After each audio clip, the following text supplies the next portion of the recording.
আক্তারকে ডিম নিক্ষেপ নিরাপত্তা দিতে ব্যর্থতার জন্য দায়ী কর্মকর্তাদের শাস্তি চায় এনসিপি।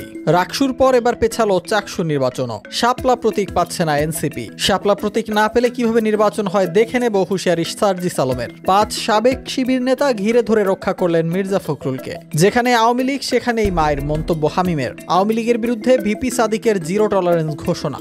আক্তারকে ডিম নিক্ষেপ নিরাপত্তা দিতে ব্যর্থতার জন্য দায়ী কর্মকর্তাদের শাস্তি চায় এনসিপি। এক জরুরি সংবাদ সম্মেলনে দলের আহ্বায়ক নাহিদ ইসলাম এই দাবি জানান। এনসিপি আহ্বায়ক নাহিদ বলেন, আওয়ামী লীগ পরিকল্পিতভাবে জুলাই অভ্যুত্থানে নেতৃবৃন্দকে দেশ বিদেশে হামলার টার্গেটে পরিণত করেছে। গোপালগঞ্জের জুলাই পদযাত্রায় তাদেরকে হত্যা চেষ্টা, উপদেষ্টা মাহফুজ আলমের উপর বিদেশে চেষ্টা এবং সর্বশেষ নিউ ইয়র্কের এয়ারপোর্টের ঘটনা কোনো বিচ্ছিন্ন ঘটনা নয়। এগুলো আওয়ামী লীগের ফ্যাসিবাদী তৎপরতার ধারাবাহিকতা। রাকসুর পর এবার পেছালো চাকসু নির্বাচনও। নির্বাচন পিছিয়ে 15 অক্টোবর নির্ধারণ করেছে নির্বাচন কমিশন। এর আগে এই নির্বাচনের সময় ছিল 12 অক্টোবর, সেটি পিছিয়ে 15 অক্টোবর বুধবার নির্ধারণ করা হয়েছে। অধ্যাপক এ কে এম ফরিফুল হক সিদ্দিকী জানান, প্রার্থীদের দাবির প্রেক্ষিতে নির্বাচন 3 দিন পেছানো হয়েছে। তিনি আরো বলেন, 12 অক্টোবর থেকে 18 অক্টোবর পর্যন্ত চট্টগ্রাম বিশ্ববিদ্যালয়ের সকল ক্লাস পরীক্ষা স্থগিত থাকবে। এর ফলে অক্টোবরের পরপর 2 দিনে চাকসু ও রাকসু নির্বাচনের তারিখ পড়ে যাচ্ছে।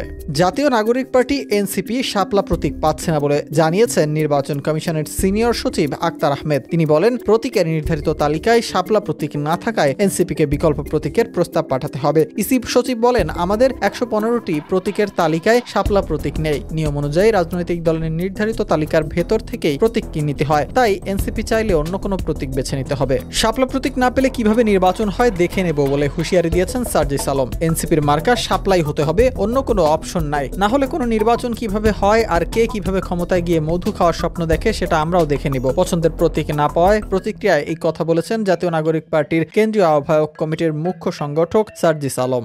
অল্পের জন্য রক্ষা পান মির্জা ফখরুল। সাবেক 5 শিবির নেতা তাকে ঘিরে ধরে উত্তেজিত আওয়ামী লীগ নেতাদের হাত থেকে রক্ষা করেন। কার্যক্রম নিষিদ্ধ আওয়ামী লীগের নেতারা বিএনপির মহাসচিব মির্জা ফখরুল, এনসিপি নেতা আক্তার ও তাসনিম জারাকে ঘিরে স্লোগান দিতে ডিম নিক্ষেপ করতে থাকেন আর পেছন থেকে লাথি গুঁতো দিতে থাকেন। এই অবস্থা দেখে সেখানে জড়ো হওয়া সাবেক 5 শিবির নেতা তাদের আগলে রেখে সামনে এগিয়ে দেন। তবে এর মধ্যেও ডিম এসে আক্তারের পিঠে লাগে। সেই 5 শিবির নেতার একজন আব্দুল্লাহিল ওয়াহিদ, সিলেট এমসি কলেজ শাখা শিবিরের সাবেক নেতা, এখন আমেরিকা প্রবাসী। এক ভিডিওতে জানিয়েছেন পুরো ঘটনা। বলেছেন, ফখরুল ও আক্তারদের রিসিভ করতে বিএনপি বা এনসিপির কেউ সেখানে ছিল না, আর তারা গিয়েছিলেন জামাতের নেতা ডক্টর সৈয়দ আব্দুল্লাহ মোহাম্মদ তাহেরকে রিসিভ করতে। এমন অবস্থায় আওয়ামী লীগের কিছু উশৃঙ্খল নেতাকর্মী স্লোগান দিতে দিতে মির্জা ফখরুল, আক্তার ও তাসনিম জারাকে ঘিরে ধরেছিল। তখনই সেখানে উপস্থিত হওয়া সাবেক ছাত্র শিবিরের 5 জন দ্রুত তাদেরকে রক্ষায় এগিয়ে যান, ঘিরে ধরেন, হাত দিয়ে আগলে ধরে গাড়ি পর্যন্ত নিয়ে যান। এই 5 শিবির নেতাদের উপরে এই লাথি গোতা এসে পড়ে। তবুও তারা মির্জা ফখরুল, তাসনিম জারা ও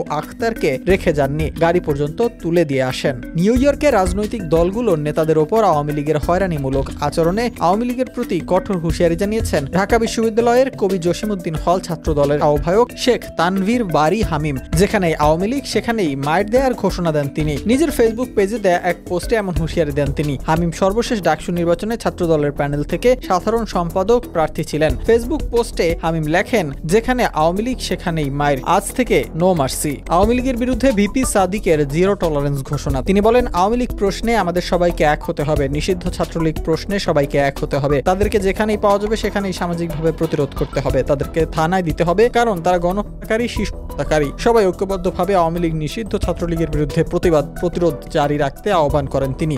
ঢাকা বিশ্ববিদ্যালয় থেকে ফ্যাসিবাদের বিরুদ্ধে জিরো টলারেন্সের ঘোষণা দেন।